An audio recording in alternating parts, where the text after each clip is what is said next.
So Boeing 747s fly about 1.2 kilometers above the Earth's surface. Calculate the magnitude of the gravitational field. What do you think it's going to be? Pretty darn close to 9.8. Okay, so it doesn't decrease that much when you get that high. But go ahead and do that. There's a particular thing about this calculation that I wanted to draw your attention to, which is why I did it.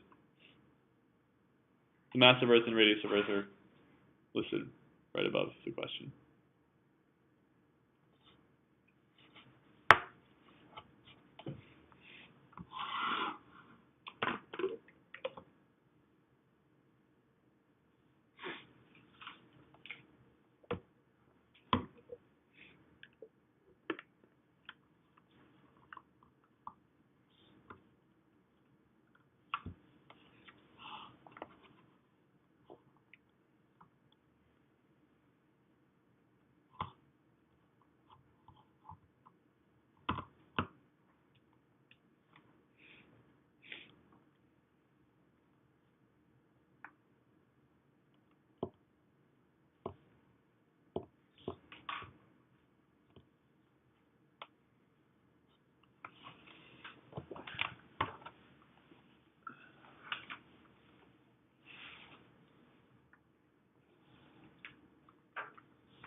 Let's say who's the winner. Andrew's not a winner. Bird is the winner. Have to add the radius.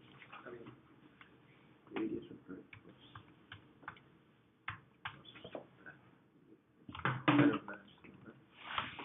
So it's radius of Earth, it's radius of Earth like that. Yeah.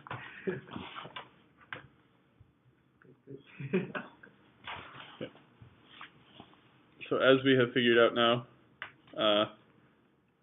what I wanted to remind you of is that the r in the formula is the distance from the center. So you need to add the 1.2 kilometers to the radius of the Earth. If you're given a distance above the surface of Earth or any other planet, then you need to add that distance to the radius. You don't need to memorize it. They'll give you, it may not be Earth, but they'll give you any data. Actually, the radius of the Earth might be on the formula sheet. I'm not sure though. The gravitational field adds vector-like. If we put two masses here, here, and here, you know, put your two masses a ways apart. They each have a gravitational field at this point. This one, the gravitational field is this way. This one has the gravitational field this way, and those two vectors add. Okay. So, like if you put an object here, its acceleration would be determined by both of them. And so the gravitational field, you know, takes both of them into account. Now, when I give a problem like this, a lot of people start doing this.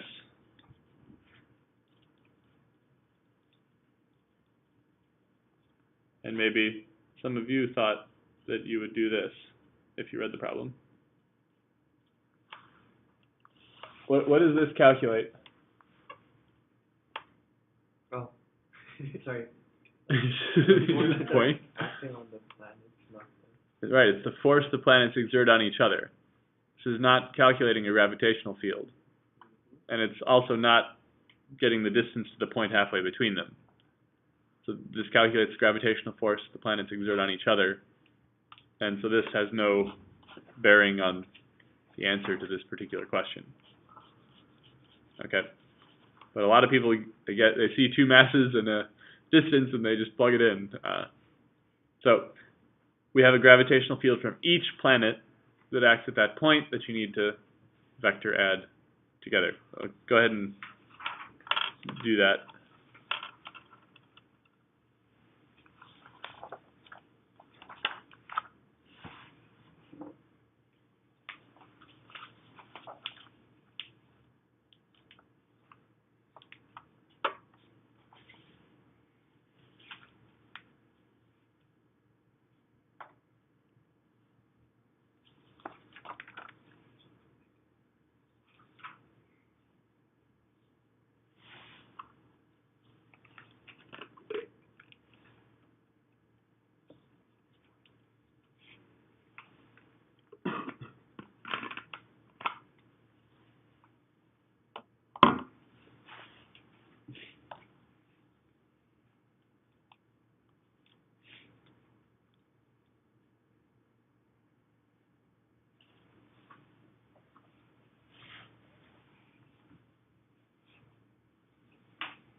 Yunjing, you okay?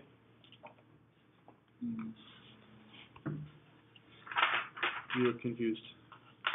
Don't erase.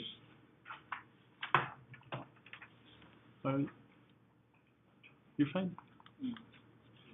That's from one of them. No. And then you need to add that together with the other one.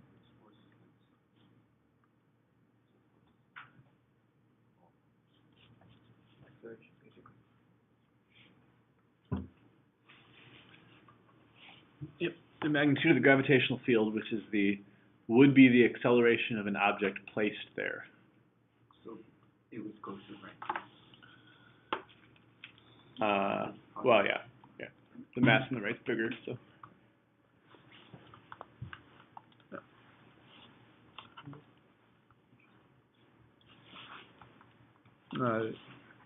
One of them will pull to the left, which means, yeah, one of them needs to be negative. One's really small. Yeah, we'll look at the masses. One of them's 10 to the 26th, and the other's 10 to the 28th, so makes sense. What did it come out to? 8.024.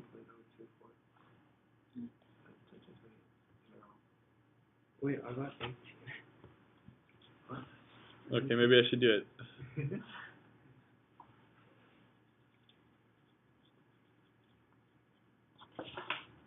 Oh. 3.68? Oh, it's wrong. It's very wrong. What'd you do? I did subtract and multiply. Oh. Whoops. I forgot to write my square. So who's right? Okay. Is anyone right? David, are you right? I hope so. Girls, are you right? I didn't square the distance. Ah, that is also a common error, actually. Because there's so many powers, so many times 10 to the exponent, so you think you're done with exponents, you forget to square. What do we get? 18.2. Hey, that's what I got. 2.5. 2.46. Why is that negative? So you're halfway between the two, right? Yeah. So one planet will pull it in one direction, the other will pull an object in the opposite direction. So they need to have opposite signs. You can make either of them negative because it just asks for the magnitude.